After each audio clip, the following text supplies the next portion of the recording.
چھوٹ جائے کہیں ہاتھ سے دامان حسین، مقترب ہے شب عاشور صفیان حسین۔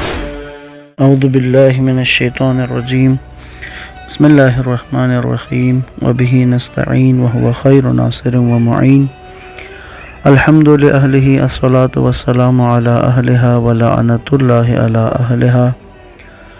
السلام علیک یا ابا عبداللہ وعلی الارواح التي حلت بفنائک، علیک منی سلام اللہ ابدا ما بقیت وبقی اللیل والنہار، ولا جعلہ اللہ آخر العہد منی لزیارتکم۔ السلام علی الحسین وعلی علی بن الحسین وعلی اولاد الحسین وعلی اصحاب الحسین الذین بذلوا مہجہم دون الحسین علیہ السلام۔ السلام علیکم ورحمۃ اللہ وبرکاتہ۔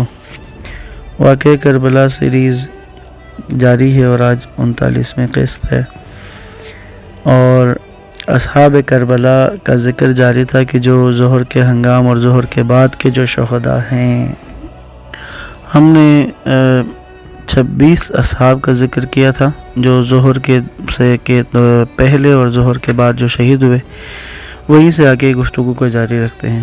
27ویں نمبر پہ نام ہے جناب عبد الرحمن الارحبی۔ یہ تابعین میں سے تھے، مولا علی کے وفاداروں میں سے، اور امام حسین علیہ السلام کے ساتھ کربلا میں حاضر تھے اور امام کے انصاروں میں شامل تھے۔ روز عاشوراء امام علیہ السلام سے اجازت لی اور میدان میں گئے اور اپنی جان امام پر قربان کر دی۔ 28واں نام ہے جناب اسلم بن عامر، جنہیں غلام ترکی یا غلام ترک بھی کہتے تھے۔ یہ امام حسین علیہ السلام کے غلام تھے، اور ان کی ایک صفت جو بیان ہوئی ہے کتابوں میں کہ یہ قاری قرآن تھے۔ قاری قرآن اس زمانے میں آج کے دور کی طرح نہیں تھا۔ اس زمانے میں اگر کسی کو قاری قرآن کہیں تو اس کا مطلب کہ اسے قرآن کا علم ہے، یعنی جس کو آج کے دور میں ہم مفسر قرآن کہیں تو اس دور میں اس عنوان سے قاری قرآن کہا جاتا تھا۔ تو یہاں ضمن میں یہ بات کہنا چاہوں گا کہ اپنے ماتحت افراد کی تربیت، اپنے ماتحت افراد کی تعلیم اور ان کی سطح فکر کو بڑھانا، ان کی سطح فکر کو بالا کرنا، تو معصومین کے ہاں غلاموں کی باقاعدہ تربیت اور ان کی باقاعدہ تعلیم و تربیت کا بندوبست ہوتا تھا، جو ہمیں معصومین کی ذوات اقدسہ میں ان کی حیات مبارکہ میں نظر آتا ہے، ان کے غلاموں کے کردار سے، ان کے کاموں سے۔ جیسے کہ یہ جو غلام ہے اسلم بن عامر، جنہیں غلام ترک کہتے ہیں، یہ قاری قرآن تھے۔ یہ امام حسین علیہ السلام سے اجازت لے کر میدان میں گئے اور رجس خوانی کی، اور رجس خوانی کے بعد بہت سے دشمنوں کو انہوں نے فنار کیا، اور اس کے بعد زخموں سے چور ہو کر زمین پر گرے۔ امام حسین علیہ السلام ان کے سرہانے آئے، اور وہیں جو میں نے پہلے بھی عرض کیا تھا کہ امام حسین علیہ السلام جب بھی کسی غلام کے سرہانے گئے تو اس کے ساتھ ایک خاص محبت کا اظہار کیا ہے، یعنی اپنے گال کو اس کے گال پہ رکھا ہے۔ تو جناب اسلم بن عامر جو غلام ترک ہیں، ان کے ساتھ بھی ایسا ہوا۔ جب ان کے سرانے امام گئے، ان کا سر اپنی گود میں رکھا، اس کے بعد اپنا گال ان کے گال پہ رکھ دیا۔ اس نے اپنی آنکھیں کھول کے کہا کہ دنیا میں مجھ سے زیادہ خوش قسمت کون ہو سکتا ہے کہ میرے گال پہ فرزند رسول نے اپنا گال رکھ دیا ہے۔ اس کے بعد اگلا نام جناب انس بن حارث ہے، کہ جن کو انس بن حارث الکاہلی کہا جاتا ہے۔ یہ اللہ کے رسول کے اصحاب میں سے ہیں، اور یہ رسول خدا کے اس حدیث کے راوی ہیں کہ اللہ کے نبی نے ایک دفعہ امام حسین علیہ السلام کی جو رسول اللہ کی گود میں بیٹھے ہوئے تھے، تو رسول خدا نے کہا کہ یہ میرا بیٹا حسین کربلا کی سرزمین پر قتل ہوگا۔ جو شخص اس زمانے میں حسین کو پا لے تو اس کو چاہیے کہ وہ ان کی مدد کرے۔ تو یہ انس بن حارث الکاہلی انہوں نے امام علیہ السلام کے زمانے کو پایا اور رسول خدا کے اس فرمان کے مطابق اس میدان میں حاضر ہوئے۔ ان کی عمر بہت زیادہ تھی. یہ کربلا کے اصحاب میں سے، شہداء میں سے سب سے ادھیڑ عمر، سب سے بڑی عمر کے یہ انس بن حارث الکاہلی ہیں. ان کے بارے میں کتابوں میں لکھا ہے، روایات میں آیا ہے کہ جب یہ مولا حسین علیہ السلام کے پاس آئے تو انہوں نے اپنی تیاری جو کی تھی کہ انہوں نے اپنی بہوؤں کو اوپر کر کے ماتھے پہ کس کے پٹی باندھی تھی. اسی طرح اپنے امامے کو اپنے کمر سے کس کے باندھ لیا تھا اور یوں اپنی کمر کو کچھ سیدھا کر کے یہ میدان میں آئے. مولا حسین کے قریب آ کر امام سے اجازت طلب کی.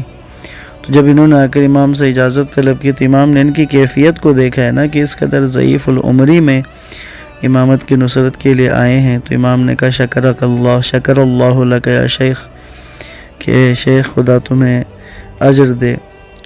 تو پس یہاں انہوں نے اپنی 13 سالی کے باوجود میدان میں گئے، بہترین جنگ کی اور پھر اسی راہ حسین علیہ السلام کے جانثاروں میں اپنی جان قربان کرنے والوں میں شامل ہو گئے.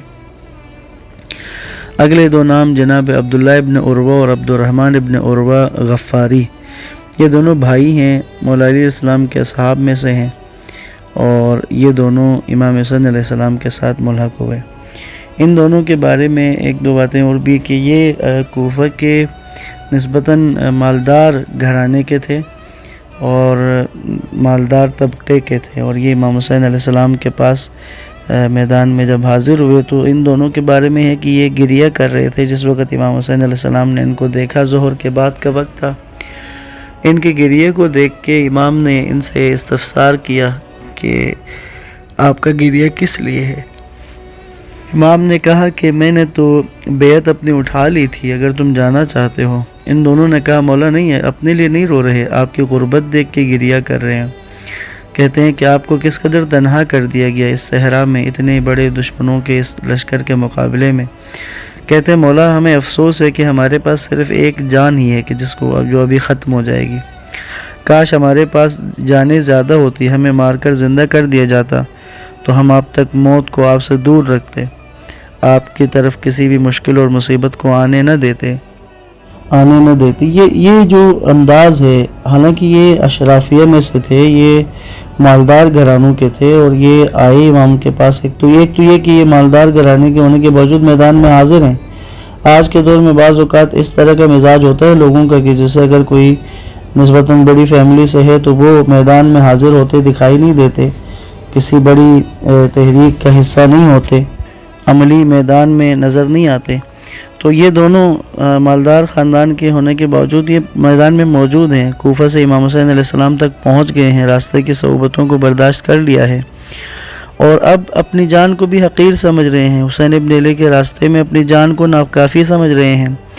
جبکہ بعض لوگوں کا ایسا مزاج ہوتا ہے، آج کے دور میں بھی میں نظر آتا ہے کہ اگر رائے خدا میں دین کے لیے اگر چھوٹی موٹی کوئی خدمت کی ہے تو اس کے اوپر بھی احسان جتلا رہے ہوتے ہیں اللہ پر اور ائمہ کے اوپر کہ ہم نے اتنا دین کے لیے کر لیا، اتنا بڑا ہم نے کر لیا ہے.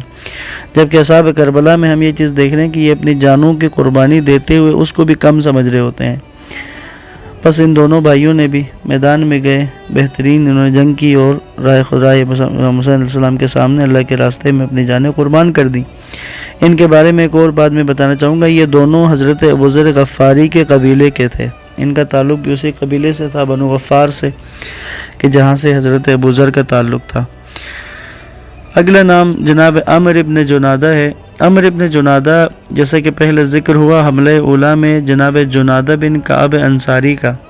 جنادہ بن کعب اپنی فیملی کے ساتھ آئے تھے کربلا میں. ان کا بیٹا تھا عمر ابن جنادہ جس کی عمر کے بارے میں لکھا ہوا ہے کہ بہت کم عمر تھے، 11 سال، اور ایک جگہ لکھا ہے کہ 12 سال سے کم ہی عمر تھی ان کی.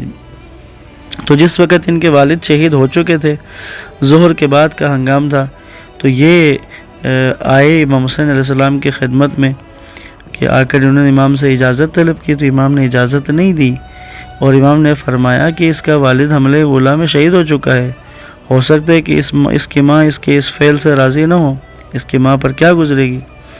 کہتے ہیں بچے نے کہا کہ مجھے میری ماں نے حکم دیا ہے کہ میں میدان میں جاؤں.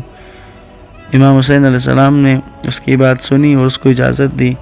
کہتے ہیں میدان میں گئے اور یہ جوان، یہ بچہ بھی شہید ہو گیا جب اس کی شہادت ہوئی تو ایک لعین نے اس کا سر جدا کر کے اس کی ماں کی طرف پھینک دیا، تو وہاں تو اس کی ماں نے اپنے اس بیٹے کا سر اٹھایا، اسے خاک و خون سے صاف کیا، اور اس کے بعد اپنے بیٹے کے سر کو مخاطب کر کے کہا کہ میرے بچے میں تجھ سے راضی ہوں، میرا دودھ تجھ پر حلال، تو نے مجھے جناب سیدہ کائنات کے سامنے سرخرو کر دیا، ان کے فرزند کی نصرت کی۔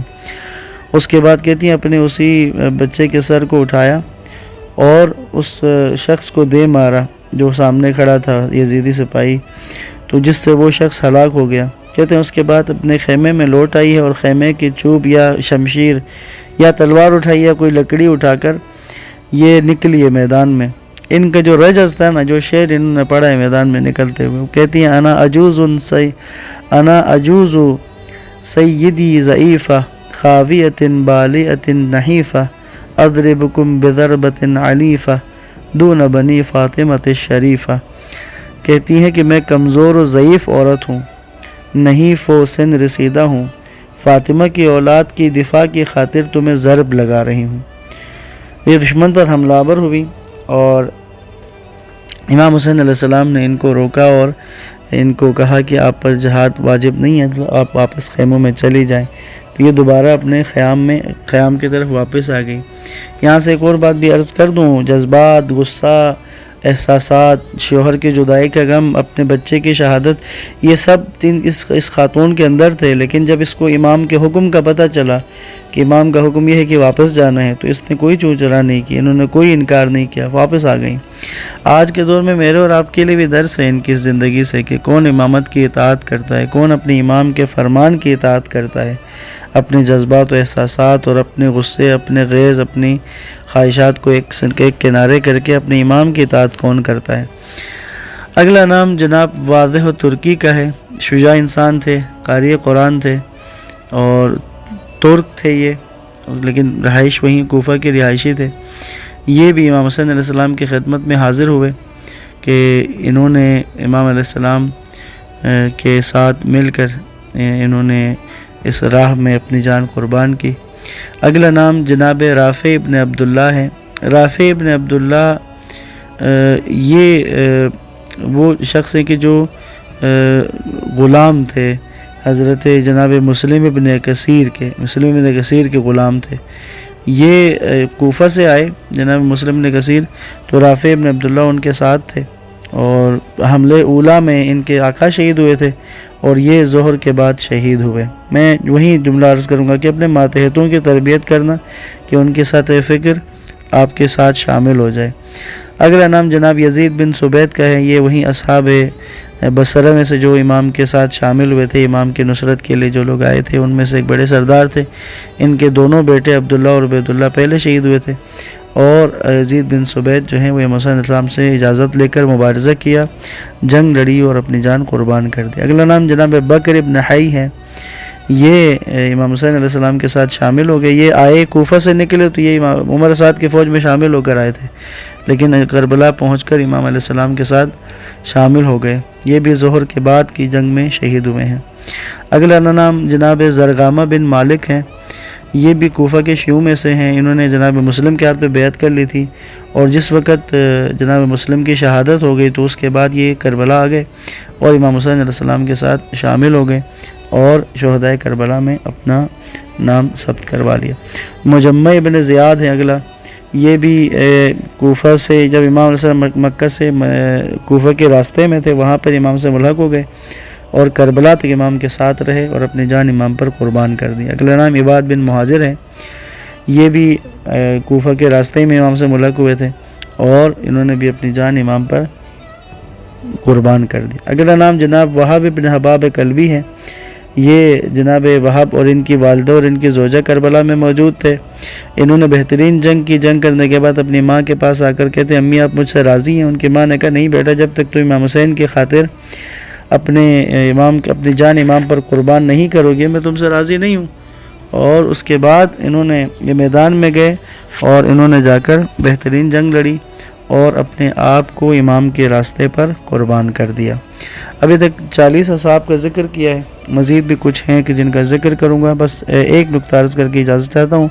72 شہدائے کربلا مشہور تعداد ہے، لیکن اصل تعداد میں اس سے زیادہ لوگوں کا ذکر موجود ہے جو ہم آہستہ آہستہ بیان کریں گے. والسلام علیکم ورحمۃ اللہ وبرکاتہ.